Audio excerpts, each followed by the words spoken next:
Who or what do you depend on? Meaning, who or what would you be willing to put your entire life into, that you would depend on for your life and your well-being? You know, in most, superhero movies and fairy tale once upon a time stories, there's always a moment where a hero steps in and then makes a promise to right the wrongs, a promise to save the day, a promise to, heal the hurts, and usually to fight back the enemies that are causing the pain or the trouble, whatever is going on. And we don't live in once upon a time fairy tale stories, and we don't live in a world where superheroes sweep in and save the day. And so as a result, in the real world, in the adult world, what we do is we just muscle through. Right? Like you and I, we put our game faces on, we push through the pain, we guard our hearts, and we hide our hurt.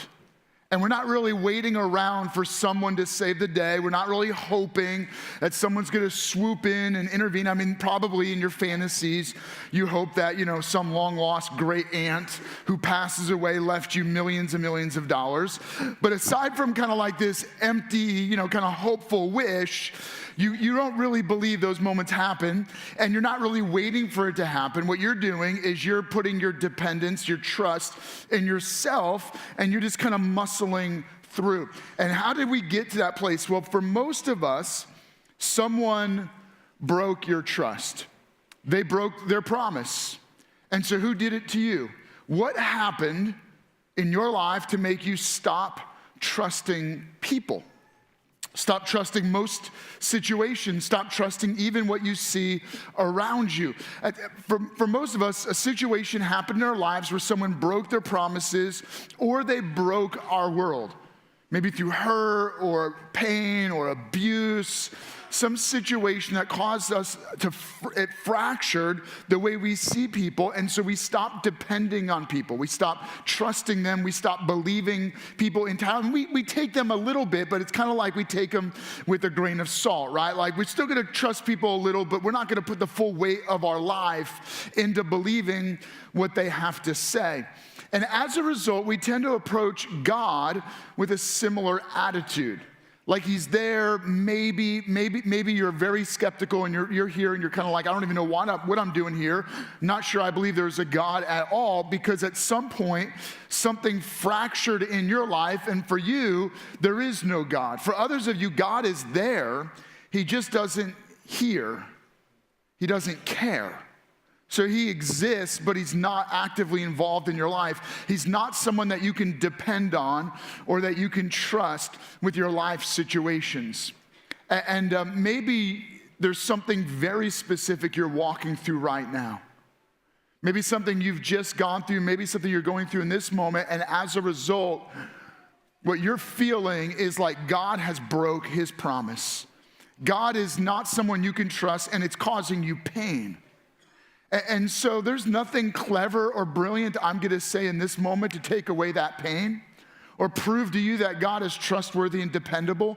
But I simply want to acknowledge that I think most of us go through life with this feeling that either God isn't there at all and therefore he's not dependable, or meaning there's nothing to depend on, or there is a God, but we don't really put the full weight of our life into believing God.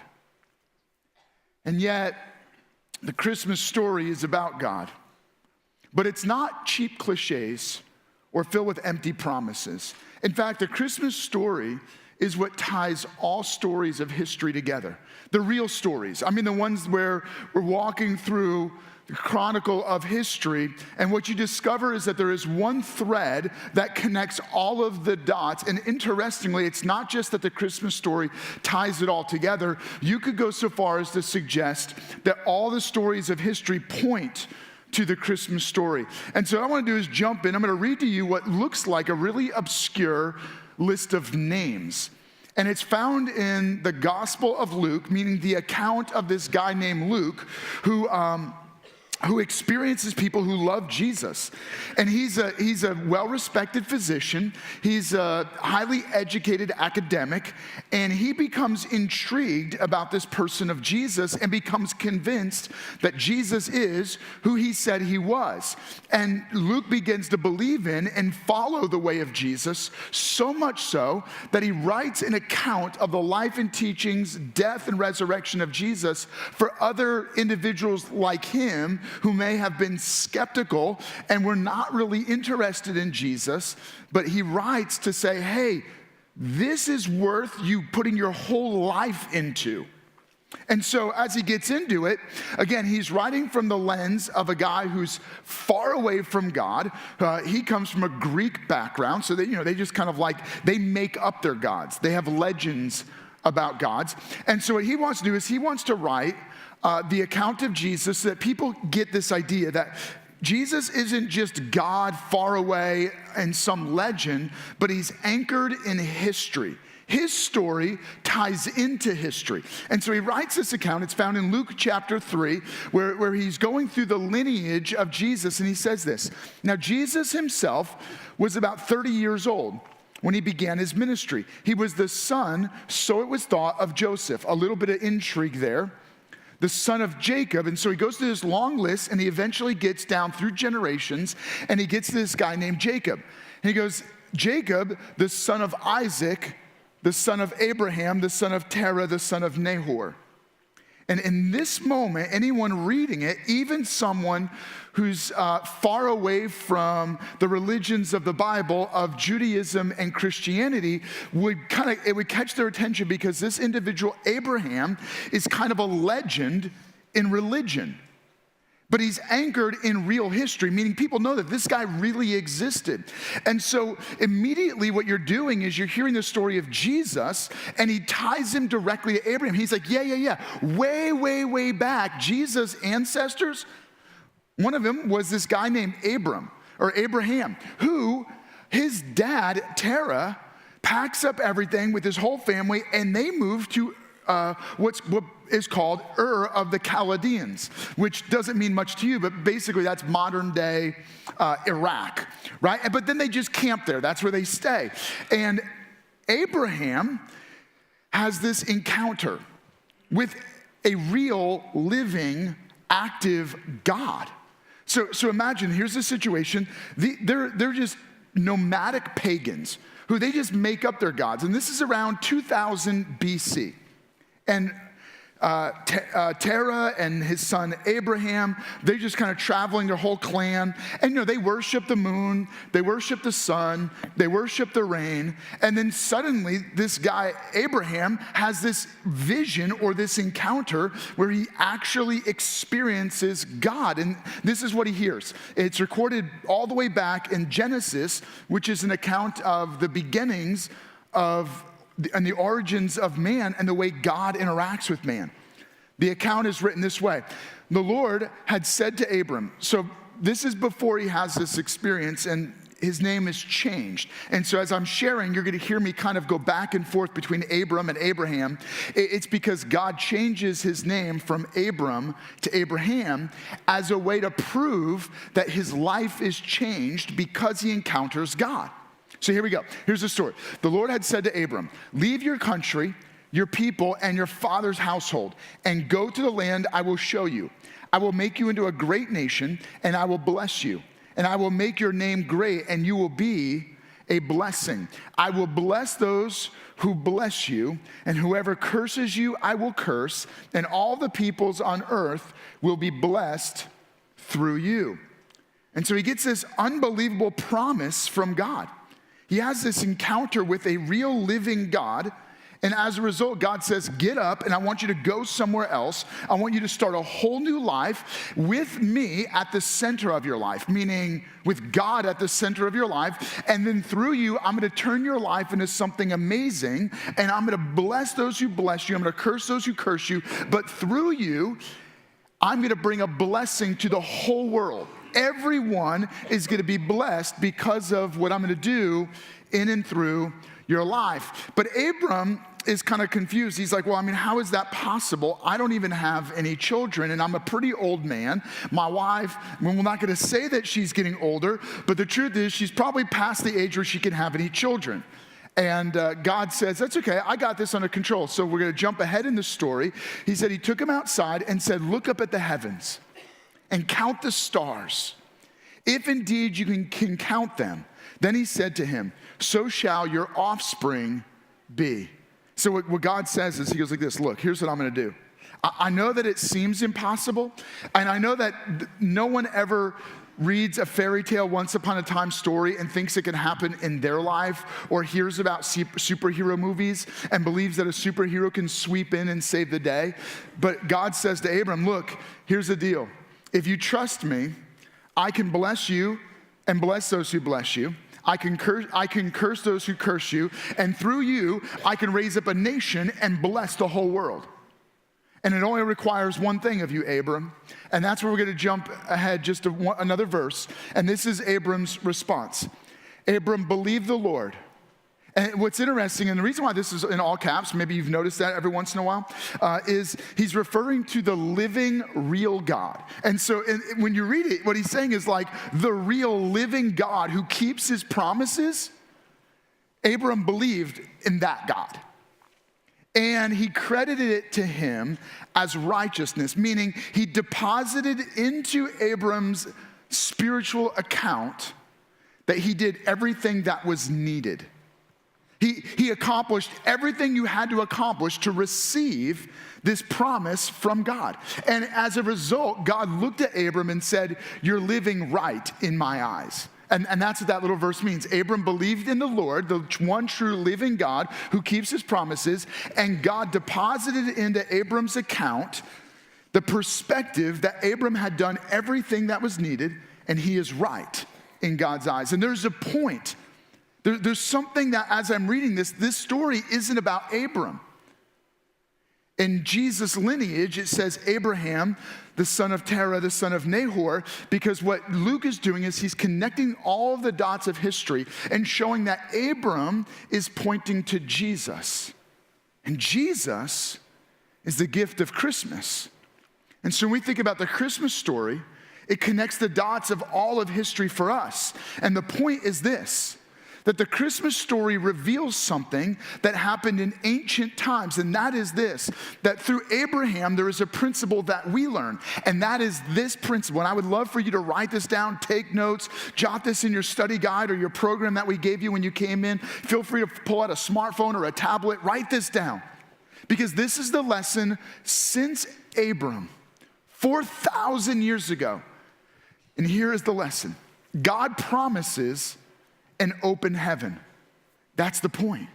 When God showed up to Abram, when he was going in the wrong direction, doing the wrong thing, making up gods, the point was when God showed up and spoke to him and gave him a promise, what God was saying was this, look, Abraham, or Abram that becomes Abraham, heaven is open to you. And for anyone that does what you do and believes what you believe, they're going to discover that heaven is open for them too. In essence, God promises to you and I an open heaven that started with Abraham. Now, when I hear that, I go, I want that. I want in my darkest moments, in my greatest fears, when my life is filled with more worry than abundance, and I'm struggling through my own emotions, my own fears, my own insecurities, what I want to believe is that there is an open heaven. So why don't you and I feel like that? Why have so many times you and I prayed with clenched fists, feeling like we're praying to a closed heaven? Why do we feel like God is so, at the best, far away and distant from us? Here's the deal. It's not God, it's us living very much like Abram. We're just doing our thing. We're just going our own way. We're kind of making up what we're going to love, right? So here's the story, right? We call it worship. It's what you put your affection and your adoration into. And so Abram, with his family, they're just like, hey, we like the sun because it gives us heat, and so we love the sun. We worship it.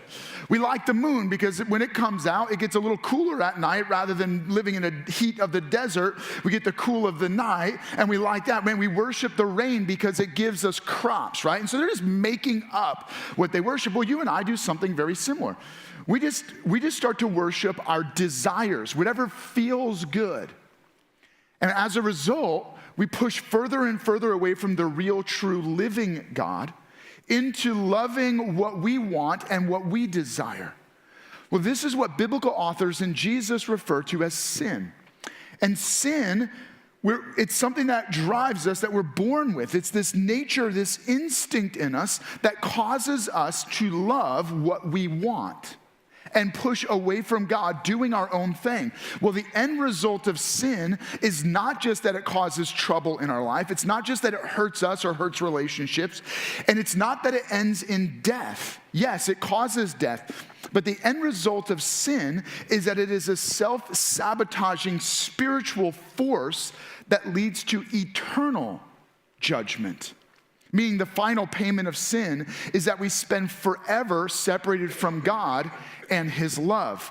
But the point of this moment with Abram is that God pursued and God pursues people going in wrong directions. Look, here's the deal. Abraham, whose name was previously Abram, he's from the wrong race. He's from the wrong part of the world. He has the wrong kind of religion, and he's doing all of the wrong things. And God pursues him. And God shows up in his life and intervenes in his story and turns his life around. In fact, God speaks to him even more. And I want to just read a little bit of that to you. It's found in Genesis chapter 17, where his story continues. God says to him, I will make you very fruitful. Meaning I'm going to give you lots of kids. I'm going to fill your life with abundance. I'm going to make your son into a great nation. He says, and I will establish my covenant as an everlasting covenant, meaning it will never end, between me and you and your descendants after you for generations to come, to be your God and the God of your descendants after you. And here's the point of what I just read. Because there's some concepts in here that just as you read over them, you might kind of miss the point. So what is God saying? God's saying, look, Abram, not only am I going to bless you, not only am I going to give you a son, and your son's going to become a great nation, but I am going to promise to give you my love forever. That's that word everlasting covenant. The word covenant is the idea of a forever love relationship, where one individual says to the other, I give myself completely to you for the rest of my life, and in this context, forever, no matter what you ever do or don't do for me. And this is what God promises Abram. And then he goes like this, oh, and by the way, that covenant is not just for you, but for your children and your children's children and your children's children's children. Fast forward all the way to Jesus. Now here's how I'm going to connect the dots, right? Go back when God says to Abram, I'm going to bless you and I'm going to bless the whole world through you. The point was this, that someday, generations from now, I'm going to rescue the whole world from this driving force called sin. And when I rescue the world from sin, it's going to require me to become one of you. And the only thing you can do is just trust me and believe my word. What Abraham did when it says he believed the Lord and it was credited to him as righteousness. So let me try to tie this together. Here's what God does. God says, Abraham, I'm going to love you forever. And I'm going to bless the whole world through you. And anyone who believes like you do will be a descendant of you.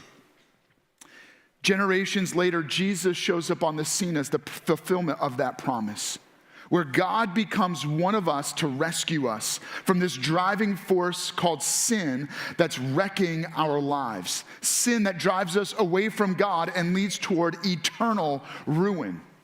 And when Jesus comes to earth, he doesn't just come as God to do really cool things or to tell us something important like give us new commands. No, he comes to say, I'm going to rescue you.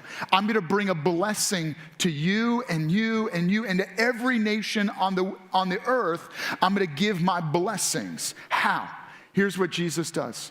He comes to take on the consequence of our sin and the suffering of our sin and the eternal judgment of our sin, so that when he died, he didn't die because he deserved to die, but because you and I deserve to die. So that when he died on the cross, he absorbed the full judgment of our sin on himself. But Jesus not only died, he rose from the dead. And in his resurrection, he conquers the power of sin, the fear of death, and frees us from eternal judgment. So that when you and I believe in Jesus by faith, not only is our sin forgiven, so that guilt and shame are removed, but we're given God's Spirit, which enters into our spirit. And when God's Spirit is in us, he gives us new and eternal life because Jesus conquered death. So now when I have God's Spirit in my spirit, what I discover is that I have access to an open heaven. Because now there isn't this huge distance between me and God, where I thought that God was far away, God was uncaring, God was cavalier about my life. That now I know that God is personally connected to me and loves me. And I know that because God fulfilled his promise to Abraham by sending Jesus generations later. And the point is this. Here's what I'd love for you to write this down, or at least make a note of this. So if God promises an open heaven, what does that mean for me? It means this, that faith accesses God's promises. What gives you access to God's promises? It's this thing called faith. It's what Abraham did. It said that he believed in the Lord and it was credited to him as righteousness. And this isn't just some, empty faith in anything. It's not just blind faith where you just believe anything or whatever that you see or hear. This is a genuine faith that God keeps his promises. The only thing Abraham, and again, I keep using his name, Abram and Abraham, interchangeably. The only thing he did was he just took God at his word. Follow me here, right? So God shows up to this guy living in the desert. It's a nomadic clan. It really doesn't have anything going for him. He has no children. He has no future. He doesn't really have a lot of wealth. And God says, I'm going to bless you. I'm going to give you a son. Through that son, I'm going to turn him into a great nation. Through that nation, I'm going to bless the whole world. I mean, what does Abraham have to lose in this moment? And in your life, when things feel shipwrecked and things are falling apart, when you're not quite sure what your future holds, what do you and I have to lose to just simply say, you know what, God? I don't have anything else or anyone else to depend on. I'm going to trust you. I'm going to take you at your word. And this isn't just some kind of like blind faith. This is me saying, I can look at history and discover that God keeps his promises, that God does what he said he would do. And as a result, I'm going to put my trust, my confidence in God. I'm going to put my life in the hands of a God who keeps his promises. And what faith does is faith gives you access to the promises of God. And there's nothing else you can do, right? So that's the whole point of this verse, is when Abram responds and he simply believes God, it was credited to him and there was nothing more he could have done. And listen to me. Some of us, we get caught in this trap where we feel like we have to earn our way to God, or you have to be religious enough to impress God, or you have to do the right thing. There's no amount of good you can do to cause God to be good to you. You don't earn your way to God. You don't work your way to God. You don't give your way to God. You know what you and I do? We just simply trust him. Abram just believed what God said, and it changed his entire life. It not only changed his life, it changed the course of his future. It gave him a child. Through that child, a nation came into existence, the nation of Israel. Through Israel came Jesus, the Messiah, the Savior of the world, what we celebrate during the Christmas story. And through Jesus, the entire world has access to an open heaven. That's the blessing, right? And so because Abram simply trusted God, it gave him access, meaning it gave him the hands to receive the promises of God. And that's all faith does. Faith doesn't create the reality of God. Faith doesn't create the promises of God. Faith simply is the mechanism, the hands that we use to reach out and receive the gifts, the promises of God. And so right now, there are promises of God available in your life that you can only access through faith, simply believing. What are the promises that you're missing out on because you're telling yourself that you can't trust anyone? That you can't trust a friend, you can't trust, people that you love and respect, and you can't trust God. And as a result, you've closed your life off and you've hardened your heart and you're missing out. And I would just simply challenge you right now. Would you open up your heart and just say, you know what, God, I'm going to trust you. You've been faithful through history. You've done what you said you would do, and I'm going to believe you. And that belief gives you access to the promises of God. Well, one of those key promises for Abraham was this, and I'm just going to jump right back in the story, Genesis chapter 15, verse 1, where God says to him, I am your shield, your very great reward. The key here was this, one of the promises of God is him. He is the best promise you could ever receive. Not just that he will protect you, not just that he will give you what you need, but that he will be with you, that he will be present in your life. And so what God does is he says to Abraham, he says, look, I want you to offer your best sacrifice to me. But I want to take that sacrifice and I want to show you something. And so here's the next moment. He goes, so Abraham offers him a sacrifice, and when the sun had set and darkness had fallen, something mysterious began to happen. A smoking fire pot with blazing fire, a blazing torch appeared and passed between the pieces of the sacrifice. And on that day, the Lord made a covenant with Abram. And the point was this: God showed up in a very real and noticeable way in Abram's life when he obeyed God and he trusted God. And here's what I want you to write down. Faith accesses God's presence. Faith doesn't just give you access to God's promises. Faith gives you access to God himself. Look, here's the deal. You and I are going to believe something. We're going to believe that there's nothing to believe. We're going to believe that people will break your heart. Some of you are going to believe that you can't trust anyone. You're going to believe that you can only trust yourself, only to disappoint yourself. And then you're like, well, I can't believe anything. Some of you, you believe that you can only trust what you can see with your physical eyes. And so you get really confused about lots of things going on in the universe around you that you read from other scientists. Some of you, you're going to choose to believe science or education, or other professors. See, here's the deal. Every one of us are going to start and continue through life depending on something and or someone. Meaning, we put our life into certain assumptions. We assume that there is no God. We assume that only what I can see and I can experience and I can test are real. Others choose to trust other people. And as a result, their life is enriched and strengthened, and they're able to accomplish things they could have otherwise never accomplished. And then there is this rare generation of individuals who just follows in the pathway of Abraham and chooses to believe and put their faith in God. And when they do that, God's presence is revealed in their life. God shows up in a very real and powerful way. But God isn't like exclusive, meaning he's not like, well, I'm going to pick Abraham. The point was, anyone who believes in God by faith becomes a child of Abraham. And you have access to an open heaven through faith in Jesus. And here's the thing, right? Think about it this way. When you and I get afraid, what we're believing is that whatever negative thing could happen will happen. Right? That's our belief.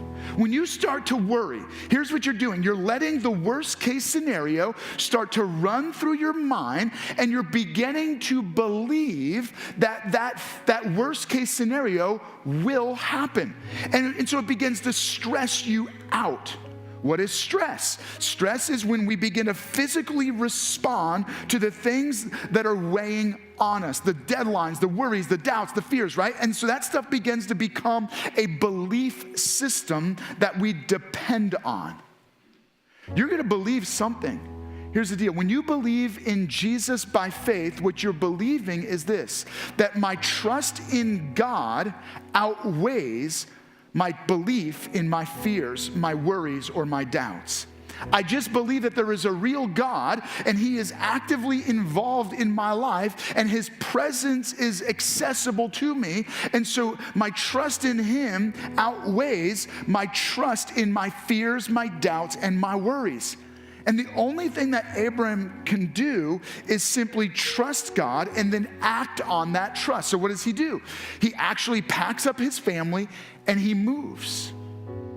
Even when obedience to God feels like a dead-end street, Abraham still trusts God because he would rather trust God and go down a dead-end street with the opportunity that God could do a miracle than live his life down a dead-end street without trust in God.